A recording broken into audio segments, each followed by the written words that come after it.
Hello po mga kapatid, isang pinagpalang umaga na naman po sa ating lahat mga kapatid. Talagang pinagpala tayo ng Diyos. Una, ginising niya tayo na maayos at malakas pa rin ang ating pangangatawan. Lalo-lalo na ngayon, binigyan niya tayo ng pagkakataon ngayong umagang ito na tayo ay makapakinig ng kanyang sasabihin. Tayo ay makapag-aral na naman ng kanyang salita. Kaya salamat sa ating Diyos. Kaya bago tayo mag-umpisa, mananalangin tayo, magpapasalamat tayo sa Diyos. Magsiyuko tayo. Yes, O God, aming Diyos na makapangyarihan sa lahat. Aming Diyos na mapagpala. Aming Diyos na banal.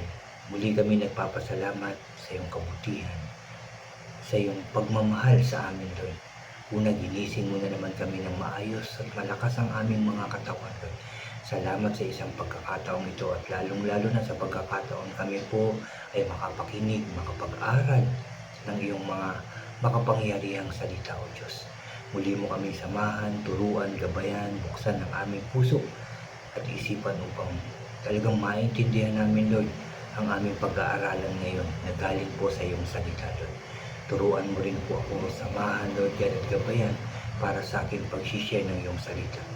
Lord, salamat dahil kiniklaim namin na muli tagumpay na naman itong aming gawain ito dahil ito ay kagustuhan mo at kasama ka namin sa pag-aaral na ito. Kaya Lord, salamat, salamat, salamat. Lord, pinupuri ka namin, pinasasalamatan. Salamat po sa tanging pangalan naming Panginoong Hesus na aming tagapagligtas. Lahat tayo ay magsabi ng Amen and Amen. At ito po ang aking channel.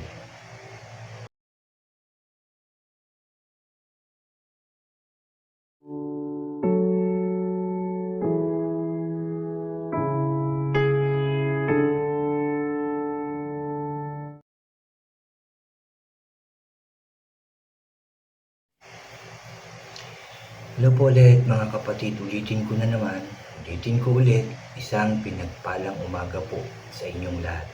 Bago po ako mag-share ng aking sharing ngayong umaga, anyayahan ko lang po yung mga bago dyan sa aking channel na huwag niyo pong kalimutan na mag-subscribe po.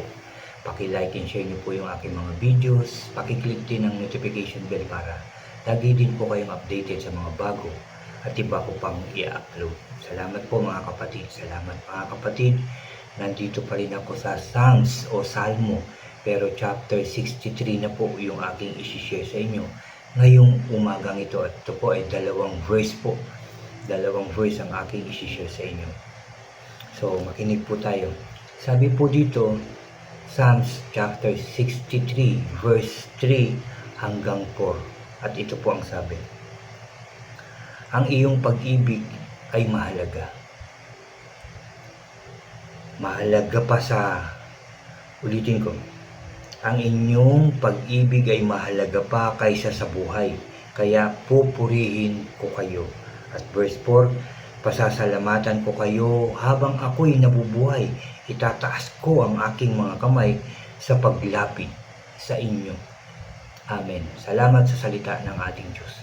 Dito binanggit ni Haring David, ang inyong pag-ibig ay mahalaga pa kaysa buhay, kaya pupurihin ko kayo. Ano pa ang buhay kung wala din ang pag-ibig ng Diyos sa atin? At kung hindi tayo mahal ng Diyos, bibigyan ba niya tayo ng buhay? Di ba? Sa dami ng ating mga kasalanan, pagkakamali, pagkukulang, yung ating mga karumihang nagawa, masasabi talaga natin sa ating sarili na nawala ang pag-ibig ng Diyos sa atin. Dahil nga sa ating mga karumal-dumal na kasalanan, yung pagsamba sa mga Diyos-Diyosan, at marami pang iba na ating nagawa. Hindi ko man maisa-isa to, tayong lahat ang nakakaalam kung ano yung naging pagkakamali, pagkukulang, pagkakasala natin sa ating Diyos. Tayo ang nakakaalam yan. Dahil dun, for me, nawala yung pag-ibig ni God sa ating lahat. Lalo-lalo na sa akin. Dun sa mga kasalanang nagawa ko. Pero kung babasahin mo ang John 3:16, labis ang pagmamahal ng Diyos sa atin. For God so loved the world, diba? That He gave His only begotten Son, that whoever believes in Him shall not perish but have eternal life, mga kapatid. So nandun pa rin yung pagmamahal ng Diyos. Kahit ano yung nagawa ng mga tao, ipinagkaloob pa rin niya yung kanyang kaisa-isang anak para tayo ay magkaroon ng buhay na walang hanggan. Di ba? Labis-labis, sobrang pagmamahal ng Diyos sa atin. Pero kung makakagawa ka pa rin, nalaman mo to, na pagbasa ka ng Word of God, nagsisimba ka, pero nagpatuloy ka pa rin o nakagawa ka pa rin ng kasalanan o karumal-dumal na kasalanan, paano na yung pinaalam sa'yo ng Diyos na mahal ka niya? So masasabi mo naman sa sarili mo, mahal ako ni God, pero hindi ko siya mahal. Bakit? Dahil patuloy pa rin ako sa kasalanan. Patuloy pa rin ako sa pagkakamali. Patuloy ko pa rin ini-ignore, binabaliwala yung kanyang mga salita, yung kanyang mga sinasabi sa akin. So hindi ko siya mahal. Dahil kung naramdaman ko, nalaman ko na sobrang mahal ako ng Diyos at patuloy yung pagpapala pa rin na kahit ako'y nagkakasala, gumawa pa rin ako ng kasalanan. Ako na ang hindi nagmamahal kay God. So para ano pa ang buhay? Diba? Kung patuloy lang din tayong gagawa ng kasalanan, kung patuloy lang din pa babaliwalain natin ang love, pagmamahal, pag-ibig na binigay sa atin ng Diyos. Diba? So kung ganun, para sa akin, masasabi kong baliwala na ang buhay. Pagpatuloy ang paggawa ko ng kasalanan. Binaliwala kong lahat ang paghihirap ng Panginoong Hesus nang ipako siya sa krus. Namatay, inilibing, nabaliwala yun. Pero dahil pa rin sa pagmamahal ng Diyos sa ating Panginoong Hesus, muli siyang binuhay. Binuhay siya para sabihin na pagtagumpayan ko na lahat. Pinatawad na kayo ng Ama sa inyong mga kasalanan. So yun pa rin yung love, di ba? Andun pa rin yung matinding love ng Diyos sa atin. Pero bakit nagpapatuloy pa rin ako sa pagkakamali, sa pagkakasala? Baliwala ba yung ginawa niya? Baliwala ba yung love na ginawa niya para sa atin? Diba? Sayang. Bakit hindi natin pahalagahan yung ginawa ng Panginoong Hesus? Bakit hindi natin pahalagahan yung love na ibinigay sa atin ng ating Diyos? Unang-una na nga yung love na binigay niya sa atin. Binigyan niya tayo ng pagkakataon na mabuhay sa mundo. Maayos, binigyan niya tayo ng maayos na buhay, maayos na pangangatawan, maayos na kalusugan. Pero sa kabila nun, may nagpapabaya sa katawan, sa sarili, diba, sa pagkakataong ibinigay na yun. So nandyan pa rin si God. Every time na hihingi tayo ng tulong, hihingi tayo ng sorry, palagi, hihingi ng tawad. Diba nakikinig si God? Hihingi ka ng pangangailangan mo, ng kalakasan, ng kagalingan. Diba binagkakaloob ni God? Kasi love niya tayo. Kaya nga, love is God. God is love. Diba? At forever yung kanyang love. Hindi nagbabago. Ever. Hindi magbabago ang love ng Diyos sa atin. Kaya sabi pa dito sa verse 4, pasasalamatan ko kayo habang ako'y nabubuhay. Itataas ko ang aking mga kamay sa paglapit sa inyo. Nagte-thank you ba tayo sa lahat ng bagay? Na ipagpasalamat ba natin yung love na binigay ng Diyos sa atin? Nung malaman, lalo na nung malaman natin ang Panginoong Hesus na ibinigay ang buhay para sa lahat ng tao. Nag-thank you ba tayo doon? O napakinggan lang natin, naku, kawawa naman, naku, di ba? Dapat nung malaman natin kaagad yun, O nung malaman natin, dapat kaagad tayo nagpasalamat sa Diyos.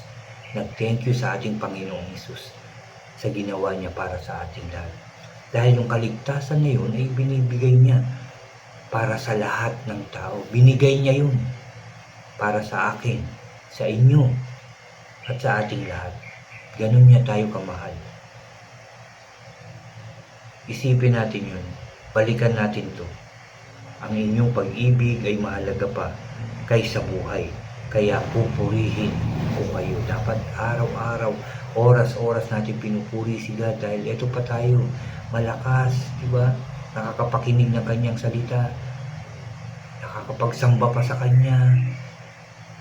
Nakakakain, nagagawa yung dapat gawin dahil yan sa pag-ibig ng Diyos.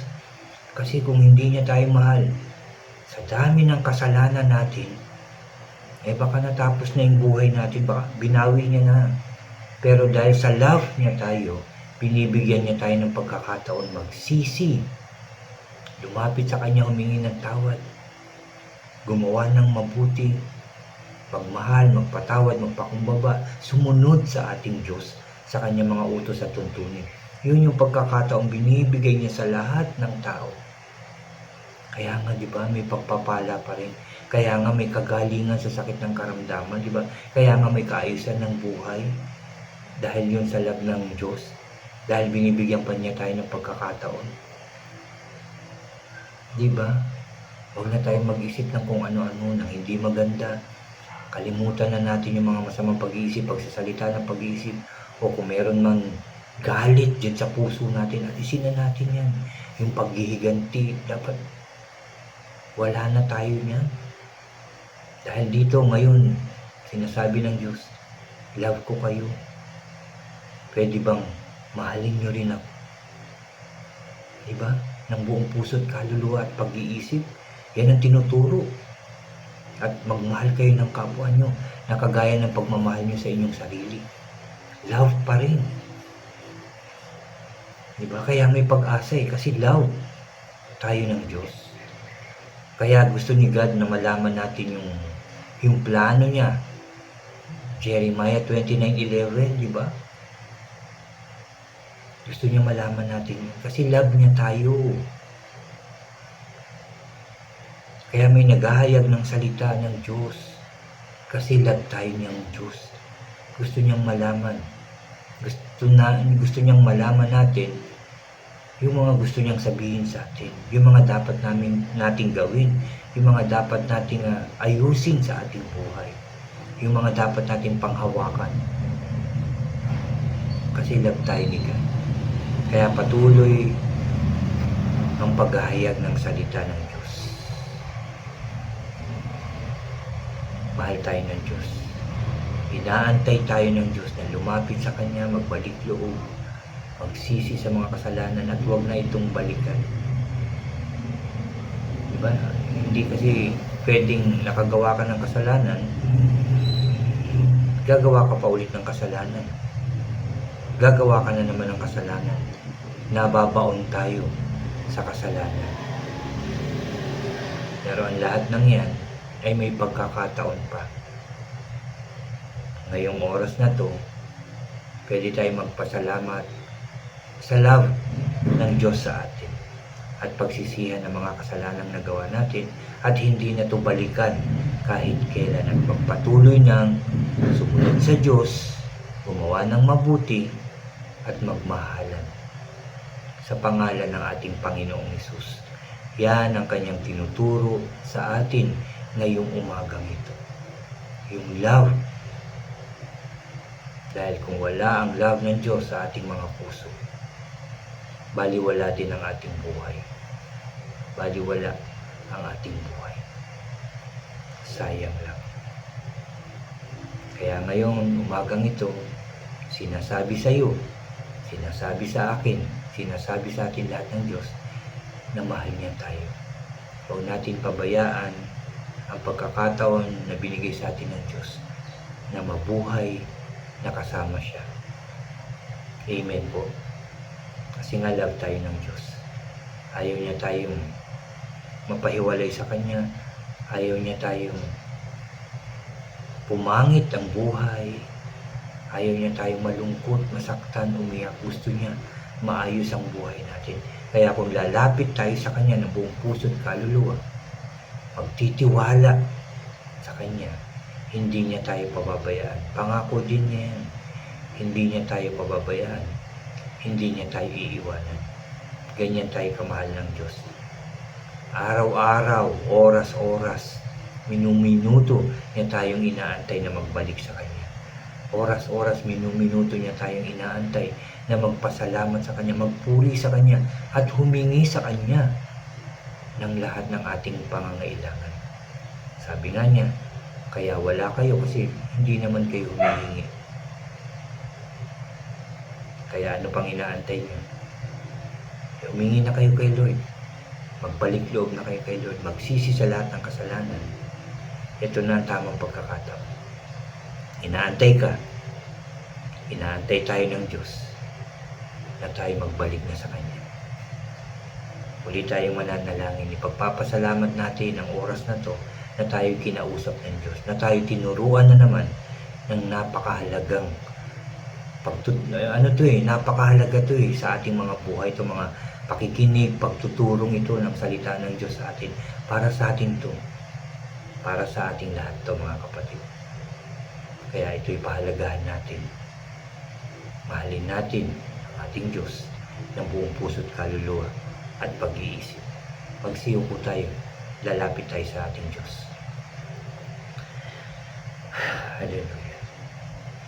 Aming Diyos na makapangyarihan sa lahat, muli ka namin pinupuri at pinasasalamatan. Maraming salamat dahil ngayong umagang ito, Lord God, kinausap mo kami. Tinuruan mo na naman kami. Napahalagahan ang buhay na ibinigay mo po sa amin. Pahalagahan ang iyong mga salita na amin napapakinggan, napapag-aralan, nababasa, o panghawakan namin ito.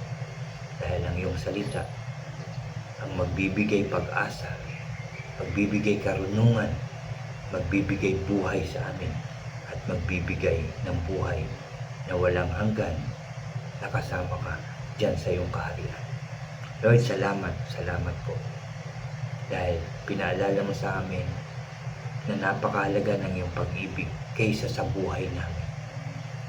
Kaya ito'y aming asamin, Lord, yung iyong pag-ibig sa amin. Noon pa pinakita mo na to sa mga tao.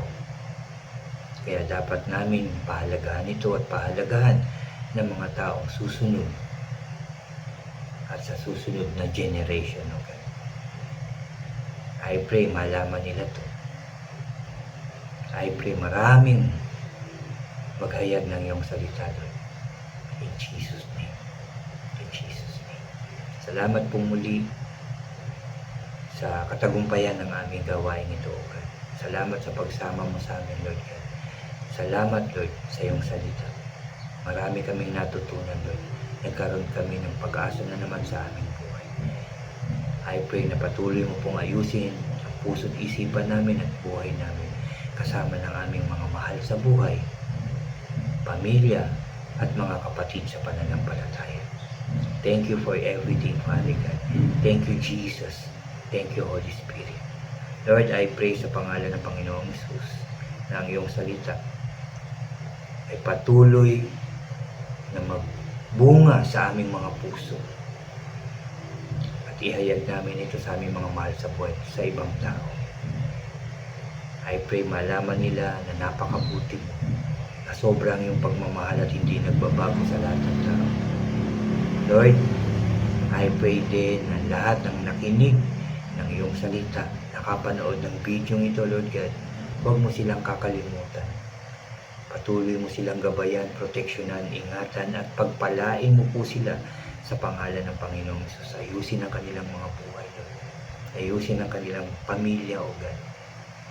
Lord, pagkaloob mo po yung kanilang mga kahilingan at hinihingi sa iyo dahil sa oras na to, kami humihingi sa iyo, Lord God, una ng kapatawaran sa aming mga kasalanan. Humihingi kami ng tawad, Lord. At humihingi kami, Lord, ng aming mga pangangailangan araw-araw. Katagumpayan, Lord, ay hinihingi namin sa pangalan ng Panginoong Hesus. Thank you, Lord. Thank you, Jesus. Thank you, Holy Spirit. Salamat po, Ama, sa iyong kabutihan na hindi nagbabago sa aming lahat. I pray, mahalin ka namin ng buong puso, kaluluwa at pag-iisip at kami magmahal din ng aming kapwa na kagaya ng pagmamahal namin sa aming sarili. Thank you, Lord, dahil alam ko po na narinig mo ang panalangin ng bawat isa ngayong umagang ito. Salamat, Lord, sa katagumpayan ng aming gawain ito. Salamat, Lord, napakabuti mo sa amin. Salamat po, dahil ang tagumpay namin ay sunod-sunod sa pangalan ng Panginoong Hesus. Lord, muli, pinupuri ka namin, pinasasalamatan, sinasamba ka namin.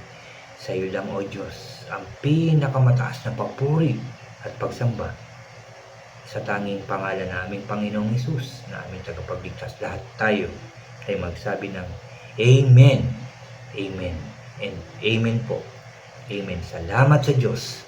Salamat sa Diyos. Salamat sa Diyos. Salamat din sa inyo mga kapatid. Magpatuloy kayo. Patuloy tayong makinig, mag-aral, magbasa ng salita ng Diyos. At patuloy din natin itong i-share sa lahat ng tao. God bless po sa inyong lahat. At God bless po sa ating lahat.